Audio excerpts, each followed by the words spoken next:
साल था 1991। इंडिया इतना गरीब हो चुका था कि अपने सबसे बड़े इकोनॉमिक क्राइसिस से जूझ रहा था। हालात इतने खराब थे कि हमारे पास सिर्फ 1.2 बिलियन डॉलर्स का फॉरेन रिजर्व बचा था, जिससे भारत सिर्फ 3 हफ्तों का ही इंपोर्ट कर सकता था। देश को तेल चाहिए था, दवाइयाँ चाहिए थी, लेकिन पैसा नहीं था। और फिर एक ब्रेकिंग न्यूज आई। इंडिया ने अपना सोना गिरवी रख दिया।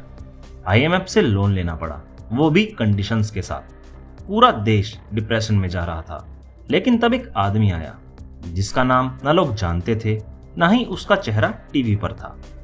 डॉक्टर मनमोहन सिंह, एक साइलेंट इकोनॉमिस्ट जिन्होंने शब्दों से नहीं अपने काम से देश को डूबने से बचाया। डॉक्टर मनमोहन सिंह का जन्म 26 सितंबर 1932 को पंजाब के गाह विलेज में हुआ था, जो कि अब पाकिस्तान में है। पार्टीशन के बाद उनका परिवार इंडिया आया, पहले अमृतसर, फिर चंडीगढ़। मनमोहन सिंह बहुत ही शरीफ, इंट्रोवर्ट और मेहनती स्टूडेंट थे। अब पहले जानते हैं उन्होंने फाइनेंस मिनिस्टर बनने से पहले क्या क्या किया। डॉक्टर मनमोहन सिंह 1966 से 1969 तक मिनिस्ट्री ऑफ फॉरेन ट्रेड के इकोनॉमिक एडवाइजर बने, जहां उन्होंने एक्सपोर्ट इंपोर्ट पॉलिसीज बनाई और डॉलर कन्वर्टेबिलिटी का एनालिसिस दिया। उसके बाद 1972 से 1976 तक इंदिरा गांधी के समय गवर्नमेंट ऑफ इंडिया के चीफ इकोनॉमिक एडवाइजर बने, जहां उन्होंने इन्फ्लेशन कंट्रोल और फूड क्राइसिस सॉल्यूशन में काम किया। उसके बाद 1982 से 1985 तक वो RBI के गवर्नर बने और interest rates and credit policies में डीप रिफॉर्म किया। फिर 1985 से 1987 तक deputy chairman of Planning Commission. उसके बाद 1987 से 1990s तक secretary general of South Commission और 90s में adviser to PM on economic affairs. लेकिन ये सब रोल मीडिया में नहीं दिखे, कैमरा उन पर कभी नहीं गया। वो सिस्टम के अंदर क्वाइटली पॉलिसी सेव करते रहे। लिस्ट इतनी लंबी थी कि उन्होंने इतना काम किया, लेकिन उसके बाद भी कभी वो नजर में नहीं आए। और फिर 1991 में वो वक्त आया जहां उनकी जीनियसनेस पूरे देश को बचा सकती थी।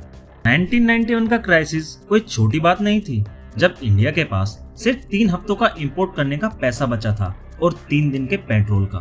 इन्फ्लेशन 17% से ज्यादा था, एक्सपोर्ट कोलैप्स हो चुका था। पूरा वर्ल्ड कह रहा था इंडिया विल डिफॉल्ट। जैसा हाल श्रीलंका का अभी हुआ था, उससे भी बुरा हाल इंडिया का 1991 में हो चुका था। उस टाइम पर इंडिया के प्रधानमंत्री थे PM नरसिम्हा राव और डॉक्टर मनमोहन सिंह को फाइनेंस मिनिस्टर बनाया गया। फिर 24 जुलाई 1991 में बजट स्पीच में मनमोहन सिंह जी ने कहा, no power on earth can stop an idea whose time has come. और उस दिन से भारत में इकोनॉमिक रिवॉल्यूशन शुरू हो गया। उन्होंने देश को क्राइसिस से बचाने के लिए कई सारे बदलाव किए। 9 जुलाई 1991 में एक्सपोर्ट को बूस्ट करने के लिए रुपये की वैल्यू को 18 से 20% तक गिराया। उसके बाद लाइसेंस राज को खत्म किया। 1991 से पहले किसी को भी इंडस्ट्री लगाने के लिए लाइसेंस ना के बराबर मिलता था और सारी कंपनीज गवर्नमेंट ही इस्टेब्लिश करती थी।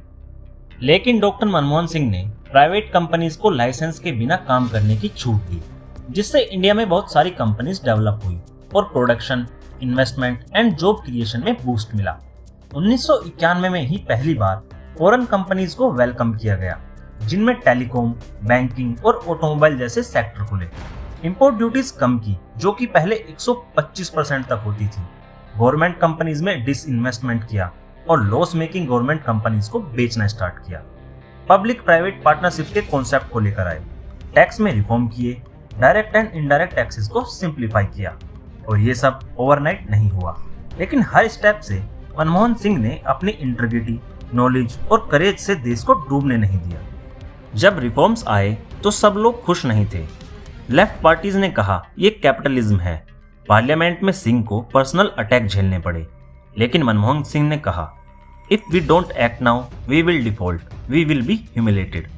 और उन्होंने इन रिफॉर्म से एक नए भारत की नींव रखी। GDP ग्रोथ का एवरेज 6 से 8% तक पहुंच गया। फॉरेक्स रिजर्व, जो कि 1.2 बिलियन डॉलर सिर्फ 3 हफ्तों का था, वो 600 बिलियन डॉलर तक पहुंच गया। वहीं से IT और टेक इंडस्ट्री को नया जन्म मिला। पॉवर्टी कम हुई, यूथ को नए करियर मिले। 1991 के बाद भारत सिर्फ एक देश नहीं रहा, एक इकोनॉमिक मॉडल बन गया। और ये सब डॉक्टर मनमोहन सिंह की बदौलत हुआ। आज तक भारत के इतिहास में डॉक्टर मनमोहन सिंह जितना एजुकेटेड नेता और प्रधानमंत्री नहीं हुआ। और आज जो आप इंडिया को एक बढ़ती इकोनॉमिक पावर के रूप में देख रहे हैं, इसकी नींव को डॉक्टर मनमोहन सिंह जी ने ही रखा था।